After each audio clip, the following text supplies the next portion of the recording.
Students, ये है chapter number 10 class six का चैप्टर नंबर 10 है। बुक का नाम है हनीसकल बुक है। ये उस बुक का जो चैप्टर नंबर 10 करेंगे आज हम। चैप्टर का नाम है द बनियन ट्री। और ये जो स्टोरी है द बनियन ट्री, ये लिखी है रस्किन बॉन्ड ने। द बनियन ट्री जो स्टोरी है ये लिखी है रस्किन बॉन्ड ने। ठीक है, चलो हम शुरू करते हैं पढ़ना। क्या क्या लिखा है रस्किन बॉन्ड ने इस स्टोरी में। बनियन ट्री की स्टोरी कैसे लिखी है देखो। पहले लिखता है पार्ट 1 है। पार्ट 1 में वो क्या लिखता है, दो the house and the grounds belonged to my grandparents. वो कहता है, ऑथर कहता है, रस्किन बॉन्ड जो है जिसने ये स्टोरी लिखी है, वो कहता है जो घर था, वो जो घर के जो ग्राउंड था, घर का ग्राउंड का मतलब हुआ कि जो उसका आंगन था, घर के वेड़ा होता है, ग्राउंड कह लो, वेड़ा को कह लो, आप कोर्ट यार्ड को कह लो। ठीक है, belong to my grand parents.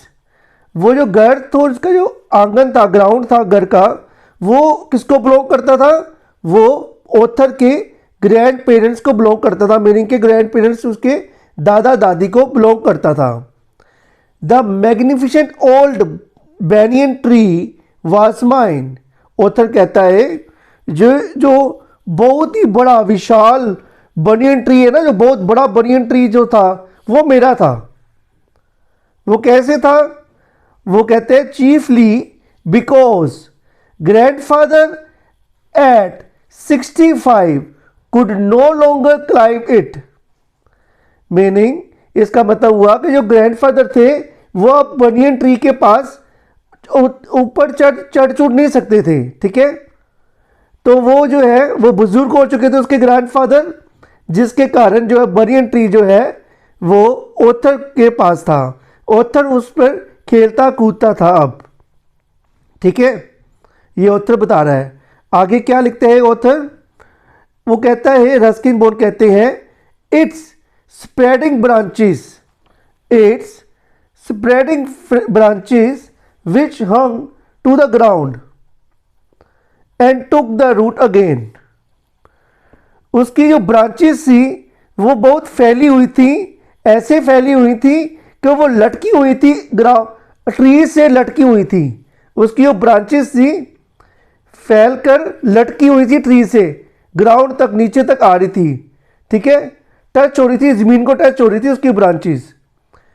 और उसके कारण क्या हुआ, उसके कारण जो है उसके रूट बन गए, रूट्स जड़ें बन गई दोबारा से उस ट्री की, जिसके कारण forming the number of twisting passage give me endless pleasure. Point लिखता है जो ब्रांचेस जो फैली हुई थी, जिसके कारण वो नीचे आ रही थी, फैलकर लटकी हुई थी, लटक के ट्री से लटक के ब्रांचेस जमीन की तरफ आ रही थी, जिसके कारण जो है रूट बन गए थे। रूट मीनिंग जड़ें बन गई थी दोबारा से। और उसी के कारण ट्विस्टिंग पैसेजेस, ट्विस्टिंग मीनिंग के टेढ़े मेढ़े रास्ते बन गए थे उस पेड़ के आसपास। ठीक है, जिससे पोएट को बहुत ही आनंद मिलता था, मीनिंग के खुशी मिलती थी। Among them were squirrel and snails and butterfly. वहां पर अमंग देम मीनिंग के वहां पर कौन कौन घूमता था, वहां पर स्क्वेरल मीनिंग के गिलहरी घूमती थी, स्नेल घूमते थे वहां पर, छोटे छोटे स्नेल होते हैं, और बटरफ्लाई घूमती थी, मीनिंग के तितलियां घूमती थी वहां पर। कहां पर, बनियन ट्री के पास। The tree was older than the house. जो ट्री था वो ग्रैंडफादर के घर से बहुत ही, उसकी उम्र ज़्यादा थी। ट्री की उम्र कितनी थी, इतनी थी, अगर जब वो घर बना नहीं था ना, दादाजी का उसके घर बना नहीं था, ये तब का वो ट्री वहां पर था। ओल्डर देन ग्रैंडफादर, ग्रैंडफादर की उम्र से भी बहुत बड़ा थी उसकी एज। किसकी एज, ट्री की age. Age old age Dehradun itself. वो कहता है जब देहरादून बना था ना, देहरादून बनने से पहले वो ट्री वहाँ पर था। ठीक है, वो उसकी एज को कंपेयर किया गया है देहरादून के बनने से। ठीक है, देहरादून जगह का नाम है। ठीक है, I could hide my self in its branches. Poet नहीं, ऑथर कहता है जो मैं उसकी ब्रांचेस में अपने आप को छुपा सकता था। आई कुड हाइड, हाइड का मीनिंग है छुपाना। My self in its branches behind the thick green leaves and spy on the word below.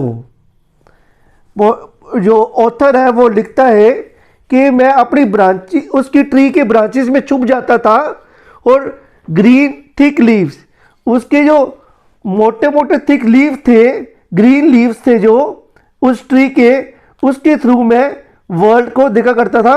मैं नीचे ऊपर छुपकर उसके नीचे की तरफ दुनिया देखता था। ठीक है, उसके ट्री के ऊपर से उसका जो व्यू होता है ना वो बड़ा अच्छा दिखाई देता है ट्री के ऊपर से। ठीक है बच्चों, अच्छा ये आगे पढ़ते, आगे क्या कहता है ऑथर,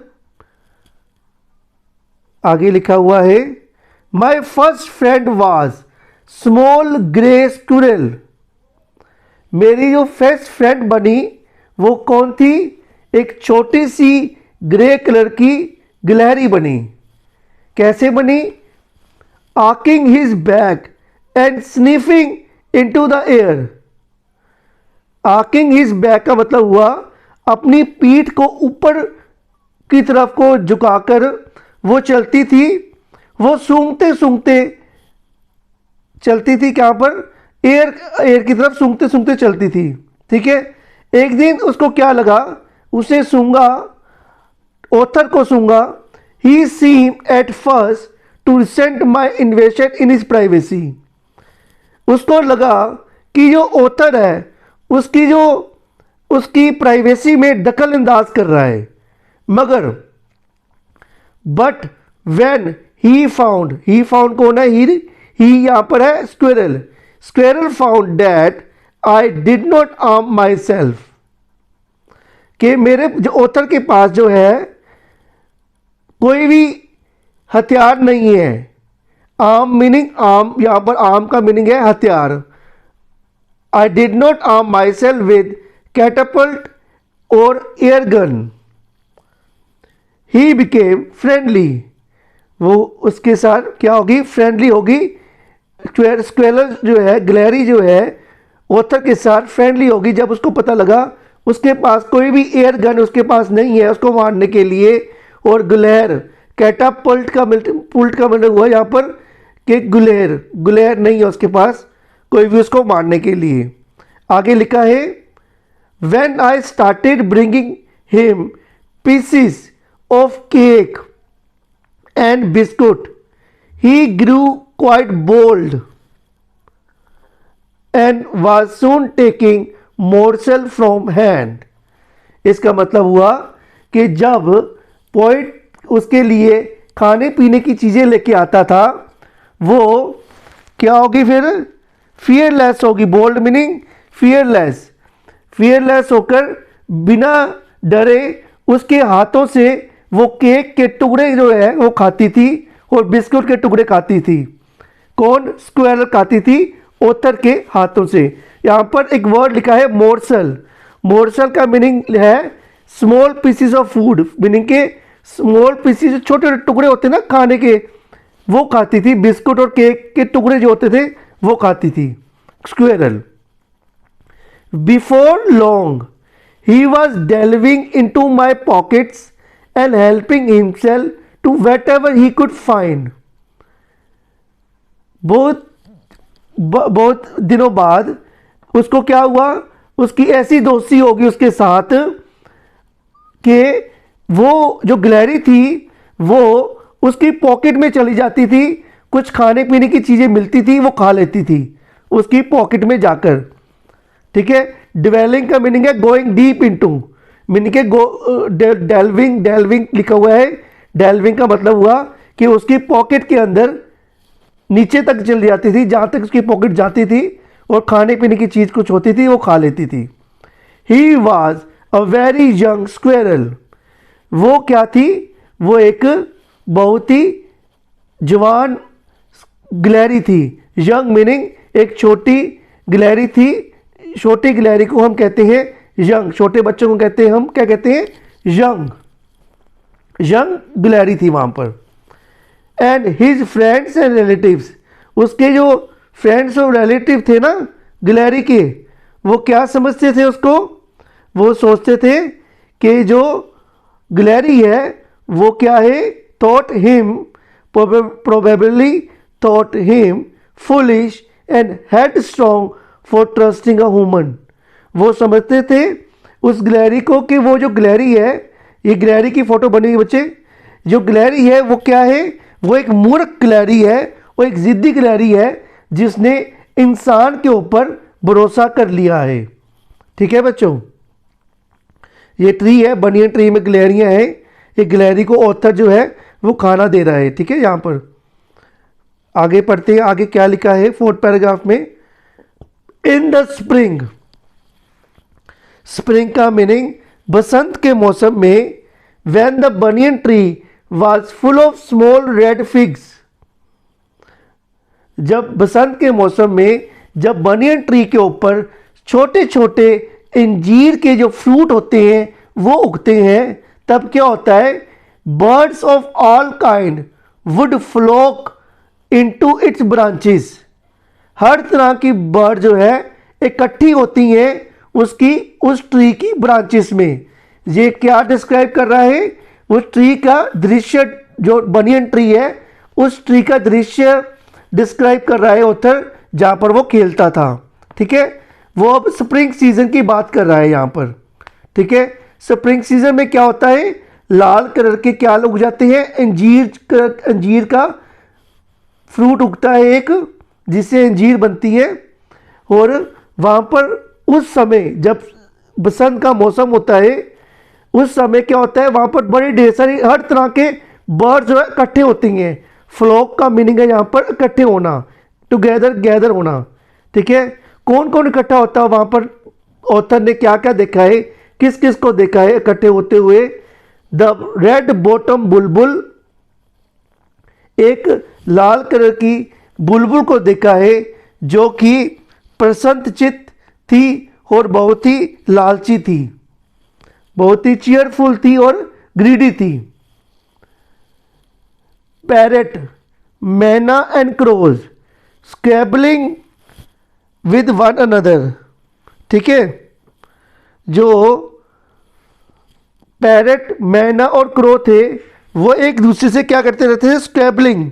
स्क्रैबलिंग का मीनिंग ये है कि झगड़ते रहते थे एक दूसरे के साथ। ठीक है, झगड़ते रहना। स्क्रैबलिंग का मीनिंग यहाँ पर है झगड़ते रहना।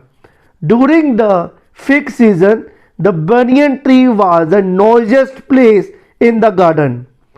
वो कहता है जब अंजीर के फ्रूट जिस सीजन में लगते थे, फिग का मीनिंग यहाँ पर फिग सीजन लिखा है, फिग का मीनिंग अंजीर के जो फ्रूट होते ना वो लगते थे उधर, उस समय जो ट्री होता था बहुत ही आवाज़ें आती थी उधर। क्यों आती थी? क्योंकि जो सारी बर्ड्स हैं वहाँ पर चहचहाती थी। वो जो मैना, पैरेट और क्रो है आपस में झगड़ते थे। वो बहुत ही ऊंची, बहुत ही नॉइजियस प्लेस हो जाती थी वो। ठीक है, मीनिंग कि शोर शराबा होता था उस टाइम पे वहाँ पर।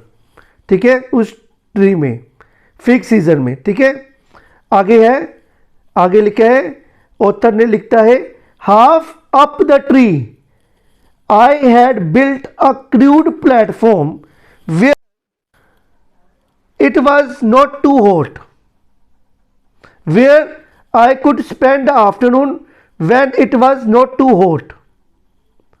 ठीक है, वो कहता है वो कहता है जो ऑथर है वो कहता है मैंने ट्री के ऊपर जाते हुए, ट्री ऊपर की तरफ जब जाते हैं ट्री को, आधे रास्ते में मैंने एक प्लेटफॉर्म सा बना लिया था, वहाँ पर बैठने की जगह बना ली थी रफ सी। वहाँ पर मैं अपनी जो आफ्टरनून है वो स्पेंड करता था। ठीक है, जब ज़्यादा गर्म नहीं होता, ठीक है। I could read there propping myself, ठीक है, मैं वहाँ पर रीड करता था, propping myself up against the tree, tree का सहारा लेकर, प्रोपिंग माई सेल्फ मीनिंग के ट्री का सहारा लेकर, प्रोपिंग का मीनिंग किसी का सहारा लेना, वो ट्री का सहारा लेता था, वहाँ पर अपना एक कुशन रख देता था, cushion from the living room, ठीक है, वहाँ पर अपने लिविंग रूम से एक सहारा लेकर उस ट्री पर, उस जगह पर रख देता था, कहाँ पर, ट्री के ऊपर जाते वक्त आधा हिस्सा के ट्री का जब हो जाता है ऊपर चढ़ते थे, आधा चढ़ जाते हैं पूरा, वहाँ पर वो क्या करता था, अपना सहारा रख लेता था, वहाँ पर एक ट्री ने, जो ऑथर ने अपना एक प्लेटफॉर्म बनाया था, वहाँ पर रहने की जगह बनाई हुई थी, वहाँ पर वहाँ पर वो क्या करता था, वो रीड करता था अपनी बुक्स, स्टोरी बुक्स रीड करता था। उनमें से कौन कौन सी स्टोरी बुक्स वो रीड करता था, वो इधर नाम लिखा हुआ है, Treasure Island, Huckleberry Finn and the Story of Doctor Dolittle were some of the books that made up my banyan tree library. वो कहता है, ऑथर कहता है, ये कुछ बुक्स के नाम हैं जो कि मैं रीड करता हूँ, जिसके थ्रू ये मेरी जो लाइब्रेरी बन गई थी, बुक्स की लाइब्रेरी बन गई थी ट्री के ऊपर, ठीक है।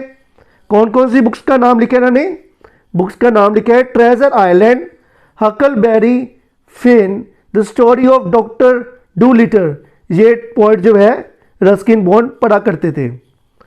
When I did not feel like reading, जब ऑथर को पढ़ने का मूड नहीं था, जब पढ़ने के जब मीनिंग के जब उसको जब बोर हो जाता था पढ़ने से, वो क्या करता था, आई कुड लुक डाउन, वो ऊपर से जब ऊपर चढ़ के नीचे की तरफ देखता था, पत्तों को थोड़ा सा साइड में करके देखता था, leaves down through the leaves at the word below, and on one particular afternoon, एक दिन ऑथर जो है बोर हो चुका था अपने पढ़ने से, वो क्या करता है, वो देखता है नीचे की तरफ, देखता है कि वर्ल्ड में क्या हो रहा है, मगर वो जो ट्री होता है बहुत बड़ा ट्री होता है, उससे जो नीचे का नज़ारा बड़ा अच्छा दिखता है ट्री से, वो ट्री के ऊपर बैठकर देखता है नीचे का नज़ारा। एक दिन उसे क्या दिखाई देता है, one particular afternoon I had a grand stand view of the classic of the Indian wild, a fight between the mongoose and the cobra. वो क्या देखता है कि बड़ा अच्छा व्यू देखता है, एक ऊपर से देखता है इंडियन वाइल्ड मीनिंग के जंगलों में देखता है, वो क्या देखता है जंगल में कि फाइट हो रही है, किसके थ्रू, किसकी फाइट हो रही है वहाँ पर, मंगूज एक नेवले की, एक कोबरा के साथ, कोबरा कौन है, एक स्नेक होता है, मंगूज कौन होता है, एक नेवला होता है, नेवले के साथ कोबरे की फाइट है, वो देख रहा है, ठीक है। और पार्ट 2 में ये पूरा दृश्य बताया है इन्होंने कि कैसे फाइट होती है, ठीक है। अभी मैं बताता हूँ आपको पार्ट टू में क्या लिखा हुआ है, इन्होंने ऑथर ने, रस्किन बॉन्ड ने, ये लिखते हैं, रस्किन बॉन्ड जी लिखते हैं, the warm breezes of approaching summer had sent everyone including the gardener into the house. Author Ruskin Bond लिखते हैं कि जो वहाँ पर उस टाइम पे जब वो पेड़ पर बैठा हुआ था, उस टाइम पे क्या हो रहा था, हवा, गर्म हवा चल रही थी, warm breezes of approaching summer, गर्म हवा चल रही थी और गर्मियाँ आने वाली थी, जिसके कारण सब जो है अपने घर के अंदर थे, इवन के गार्डनर जो है, जो पौधों को पानी देता है गार्डनर, वो भी अपने घर के अंदर था। I was feeling drowsy myself, author कहता है कि उसको भी नींद आ रही थी, wondering if I should go to the pond, वो क्या कह रहा था, वो वंडर कर रहा था, वंडर मीनिंग कि वो निर्णय नहीं ले पा रहा था, वो सोच रहा था क्या वो पाउंड में जाए या फिर वो have a swim with Ramu and fellows, या फिर वो स्विमिंग करे रामू और अपने बफेलों के साथ। जब उसने क्या देखा, एक दृश्य देखा, when I saw a huge black cobra gliding out of A clumps of A cactus. क्या देखा, ऑथर ने क्या देखा, रस्किन बॉन्ड ने क्या देखा कि जो ब्लैक कोबरा है वो ग्लाइडिंग आउट का मीनिंग वो निकल रहा है कहाँ से, क्लम्प्स ऑफ कैक्टस में से निकल रहा है। क्लम्प्स ऑफ कैक्टस का मीनिंग हुआ वो जो कोबरा है, ब्लैक कोबरा है, वो कैक्टस के पौधों में से बीच में से निकल रहा है, ऐसे बाहर की तरफ निकल रहा है। एट द सेम टाइम, उसी वक्त, अ मंगूज इमर्ज फ्रॉम द बशिश। और उसी वक्त क्या देखता है वो, जब कोबरा कैक्टस के प्लांट में से निकलता है बाहर, उसी टाइम झाड़ियों में से कौन निकल रहा है, झाड़ियों में से निकल रहा है मोंगूज। मोंगूज क्या होता है, एक नेबला होता है, ठीक है। And went straight for the cobra, वो सीधा क्या गया, नेवला झाड़ियों से निकल के सीधा किसकी तरफ गया, कोबरा की तरफ चला गया। आगे देखते हैं आगे क्या लिखा हुआ है। In a clearing beneath the banyan tree in bright shine they came face to face. In a clearing breath beneath the banyan tree, banyan tree के नीचे एक खाली जगह पर, बनियन ट्री के नीचे खाली जगह पर एक तगड़ी तेज कड़ाकेदार धूप पड़ रही थी और they came face to face. कौन फेस टू फेस आए, मोंगूज और कोबरा फेस टू फेस आए लड़ाई करने के लिए। The cobra knew only too well that grey mongoose 3 feet long was a superb fighter। Cobra को पता है कि मंगूज उसे खा जाएगा। क्यों खा जाएगा, क्योंकि वो बहुत ही तगड़ा फाइटर है और 3 feet लॉन्ग है। उसने मंगूज को कैसे डिस्क्राइब किया, mongoose was 3 feet long and a superb fighter and clever and aggressive, बहुत ही चालाक और एग्रेसिव है। But cobra too was a skillful and experience fighter. Cobra भी कुछ कम नहीं था, कोबरा भी बहुत अच्छा क्या था, स्किलफुल एंड एक्सपीरियंस फाइटर, बहुत ही वो था, अनुभवी फाइटर था cobra. He could move swiftly and strike with the speed of light, and sack behind his long sharp fang were full of deadly poison. It was to be battle of champions। वो ये लिखता है writer, he could move swiftly, वो तेजी से move कर सकता था, कौन, cobra, and strike with the speed of light, और लाइट की, बिजली की गति से, लाइट स्पीड ऑफ लाइट की गति से वो वार कर सकता था, कौन, cobra. Sac behind his sharp long sharp fang were full of poisonous.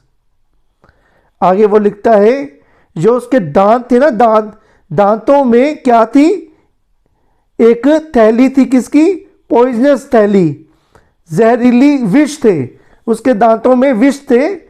इधर डिस्क्राइब किया उसके दांतों में क्या था, सैक्स का मिसलिंग है यहाँ पर कि वहाँ पर क्या था, वहाँ पर थे एक जहरीली थैलियाँ किसकी थैलियाँ, जहर की थैलियाँ, ठीक है, उसकी दांतों के बीच में, ठीक है। आगे क्या लिखा है, आगे पढ़ते हैं। आगे है hissing defines his forked tongued, hissing defiance his forked tongue, darting in and out। जो उसकी जो टंग थी ना, टंग, वो हिस, वो जो कोबरा है, कोबरा किसकी साउंड निकाल रहा था, हिस कर रहा था, वो हिस करता है कोबरा जो है, जो स्नेक्स हो हिस करते हैं, वो हिस कर कर अपनी जो टंग है बाहर और अंदर की तरफ घुमा रहा था। Cobra raise 3 of his 6 feet off the ground, अपने आप को उसने कहा कैसे उछाला, 6 फीट के कोबरा ने अपने आप को धरती से 3 फीट ऊपर की तरफ उछाला।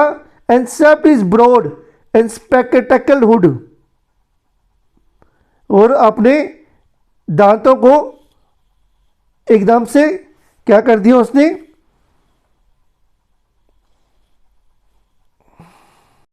और उसने अपने क्या किया, अपने दांतों को फैला लिया, अपने दांतों को क्या किया, फैला लिया। ठीक है। The mongoose bushed his tail, mongoose ने भी क्या किया, अपनी जो टेल थी ना, पूंछ, वो हिलाई और अपने long hair on his spine stood up. उसके बाद क्या हुआ, जो मंगूज था उसने अपनी जो टेल हिलाई, उसके बाद जो उसके रीढ़ पे उगे लंबे बाल जो थे ना, वो खड़े हो गए। रीढ़ पर, जो उसकी रीढ़ की हड्डी पर, स्पाइन का मीनिंग उसकी रीढ़ की हड्डी पर जो उगे हुए बाल थे ना, वो क्या हो गए, वो खड़े हो गए। दो the combatant were unaware of my presence in the tree, they were soon made aware of the arrival of the 2 other spectator। वो कहता है, ऑथर कहता है कि जो कॉम्पोनेंट थे, कॉम्पोनेंट मीनिंग जो फाइटर थे, नेवला और स्नेक मीनिंग के मंगूज और कोबरा जो फाइटर थे, जो लड़ाई कर रहे थे आपस में, वो क्या कर, वो जो आपस में फाइट कर रहे थे ना, उनको ये नहीं पता था कि ऑथर भी उनको ऊपर से देख रहा है। ठीक है। उसके बाद क्या हुआ, मगर उनको जो है, जो दर्शक जो और दो उनको देख रहे थे, एक थे मैना और दूसरा था क्रो। क्रो और मैना की जो प्रेजेंस है उसको पता लग गई थी, किसको, कोबरा मोंगूस को किसकी प्रेजेंस पता लग गई थी, मैना और क्रो की। They had seen these preparation of battle for the battle and had settled on the cactus to watch the outcome. Myna और क्रो जो थे वो कहाँ पर बैठ गए थे, वो बैठे थे एक कैक्टस के प्लांट के ऊपर के आउटकम देखने के लिए कि कौन जीतेगा। जो जीतेगा, ठीक है, जो हारेगा तो उसका वो मांस मूस खा लेंगे। ठीक है। Had they been content only to watch, अगर वो देखते फाइट को तब तो वो ठीक रहते। All would have been well with both of them, तब तो उनको कोई चोट ना आती। अगर वो खाली वो उसकी फाइट देखते, उस फाइट में पार्टिसिपेट ना करते, तो उनको कोई चोट ना आती। दोनों को, किनको चोट ना आती, मैना और क्रो को चोट ना आती अगर वो कोबरा और मंगोज की फाइट में दखल अंदाजी ना करते। ठीक है। आगे क्या होता है देखो, ये जो है यहाँ पर क्रो और मैना जो है कैक्टस के प्लांट में बैठे हुए हैं, और मंगूज और स्नेक कोबरा जो है वो फाइट कर रहे हैं। जो ऑथर है अपने ट्री के ऊपर से देख रहा है। ठीक है। आगे देखते हैं ऑथर क्या लिखता है। The cobra stood on the defensive, swing slowly from side to side and trying to mesmerize the mongoose into making the false move। कोबरा क्या करता है, उकसाता है। किसको उकसाता है, मंगूज को उकसाता है कि वो कोई गलती करे। But mongoose knew the power of his opponent glassy unwinking eyes. जो मंगूज था उसको पता था कि जो उसकी आंखें हैं, कोबरा की आंखों की तरफ नहीं देखना। ठीक है। इसलिए उसने उसकी आंखों को नज़रअंदाज करते हुए कहाँ पर देखा, refuse to meet them. Instead he fix his gaze at the point just below the cobra hood and open the attack. उसने क्या किया, मंगूज ने कोबरा की जो फन थे ना, उसकी जो जो उसके दांत के नीचे वाला हिस्सा था उसकी तरफ देखा और एकदम से अटैक करना शुरू कर दिया। ठीक है, आगे क्या होता है अटैक में देखते हैं। Moving forward quickly, moving forward quickly until he was just within the cobra reach। जैसे ही वो कोबरा के रीच में आया, कौन, मंगूज, उसकी तरफ भागता हुआ उसकी उसकी रीच में आ गया। जब कोबरा की रीच में आ गया, mongoose pretend the mongoose made a pretend move to one side. Mongoose ने फिर नेवले ने दिखावा किया पीछे हटने का, दिखावा कर रहा था नेवला जो है, उसने दिखावा किया पीछे हटने का। Immediately the cobra struck, immediately cobra ने क्या किया, उसके ऊपर वार कर दिया। किसके ऊपर, मंगूज के ऊपर। His great hood came down so swiftly that I thought nothing could have save the mongoose. उसने इतनी तेजी से वार किया ना कोबरा ने मंगूज के ऊपर, ऑथर ने सोचा अब मंगूज की खैर नहीं, नेवले की खैर नहीं। But the little fellow jumped neatly one side and darted in as swift as cobra, biting the snake on the back and darting away again out of reach। क्या हुआ, जैसे ही कोबरा ने वार किया उसके ऊपर, क्या हुआ, वो उसके बाद जो है little fellow jump neatly to the one side, वो एक तरफ को हट गया, एक दूसरी तरफ चले गया।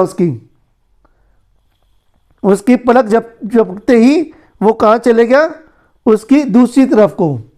ठीक है, और उसने पीछे से उसको वार किया,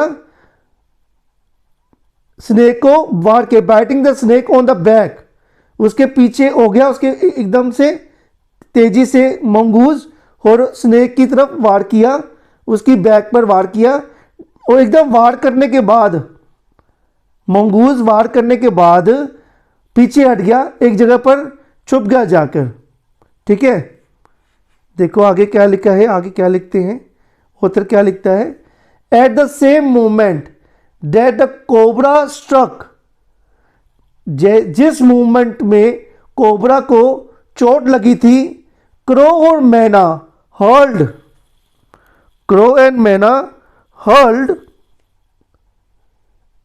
आगे हर्ल्ड डैम से एट हिम, वो भी उनकी तरफ गए। Only to collide heavily in the mid air. क्या हुआ, जो क्रो और मैना थी वो भी इस लालच में चले गए उनके कोबरा के पास कि उसको तो अब वो जख्मी हो गया है, उसके ऊपर वार करने के लिए। ठीक है,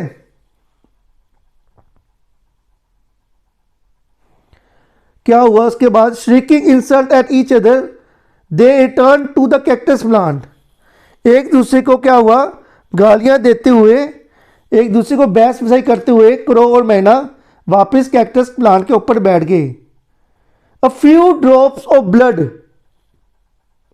जो खून के धब्बे थे वो चमक रहे थे, किसके ऊपर, कोबरा के ऊपर, glistened on the cobra's back. ठीक है, cobra struck and missed, cobra ने वार किया मगर वो मिस हो गया वार।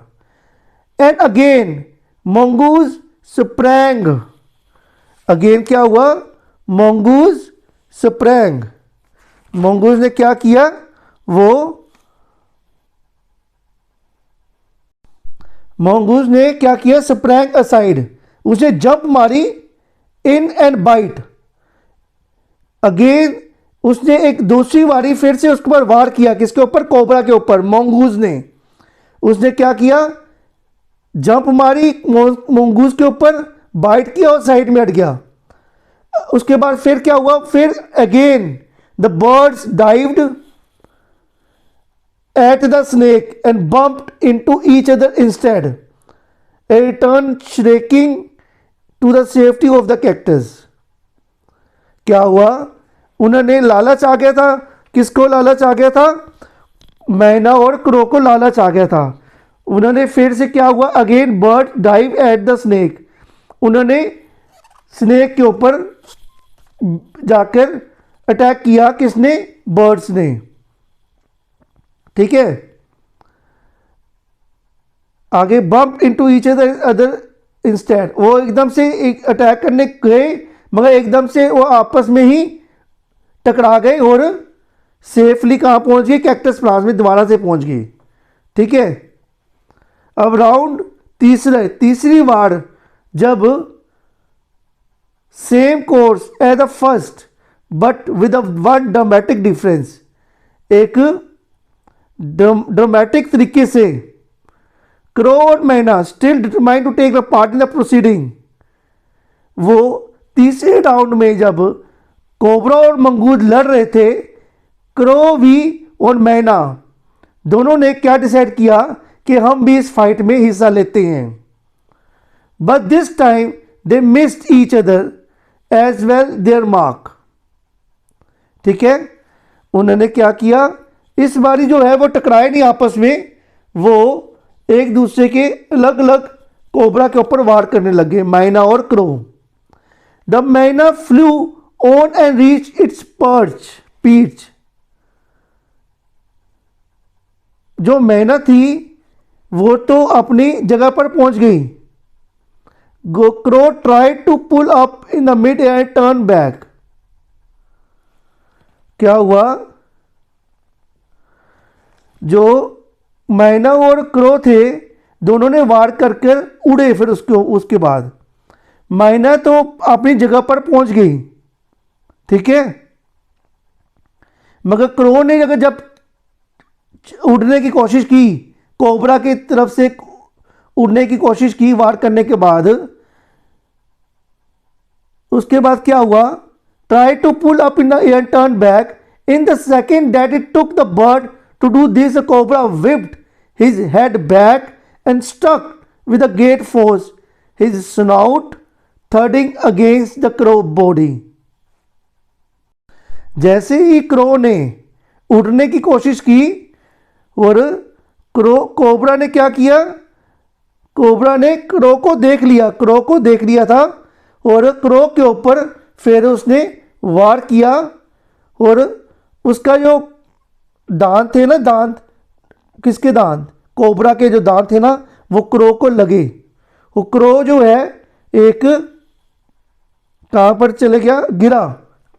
कहां गिरा वो आगे लिखा है, ऑथर ने देखा, आई सा, ऑथर लिखता है I saw the bird flung nearly 20 feet across the garden के 20 फीट दूर जाकर वो गिरा। It fluttered about for a while then lay still. वो वहां पर तड़पा, क्रो जो है वहां पर तड़पा पहले, फिर गिर गया, मर गया। द मैना remain on the cactus plant. जो मैना थी वो कैक्टस प्लांट पर ही रही, ठीक है। और आगे क्या होता है, and the snake and mongoose return to the fight. जो कोबरा था, स्नेक था, और मंगूज जो था वो दोबारा से फाइट में शुरू करने लगे, अपनी फाइट को शुरू करने लगे फिर से। जो स्नेक था वो तो जख्मी हो गया हुआ था, ठीक है, जिसके कारण मैना और क्रो ने उसके ऊपर हमला किया और क्रो जो है वो मारा गया। क्योंकि वो जो स्नेक था वो जख्मी था, पूरी तरह मरा नहीं था। उसने जो स्नेक ने जो क्रो पर वार कर दिया था। अब क्या हो रहा है यहाँ पर, अब स्नेक और मंगूज दोबारा फाइट में उतर गए हैं, दोबारा एक दूसरे के आमने सामने आ गए हैं। The cobra was weakening. जो कोबरा था वो वीकनिंग हो रहा था। वीकनिंग मीनिंग कि वो कमज़ोर पड़ रहा था। The mongoose walking fearlessly up to raise himself on his short leg and with the lightning snap at big snake by the snout. Cobra writhed and lashed about in a fighting manner and even called itself about the mongoose, but to the no avail. क्या हुआ, अब raised himself on his short leg and with the lightning snap, क्या हुआ कि वो mongoose जो है, क्या हुआ, मंगूज अपनी टांगों पर उठ गया, शॉर्ट लेग्स, मंगूज अपनी टांगों पर उठ के तेज गति से, बिजली की तेज गति से क्या हुआ, सांप को उसके मुंह से पकड़ लिया, मुंह स्नाउट मीनिंग उसका जो मुंह था ना, उसको उसने पकड़ लिया। The cobra writhed and lashed about in fighting manner, even coiled itself about the mongoose, but to the no avail.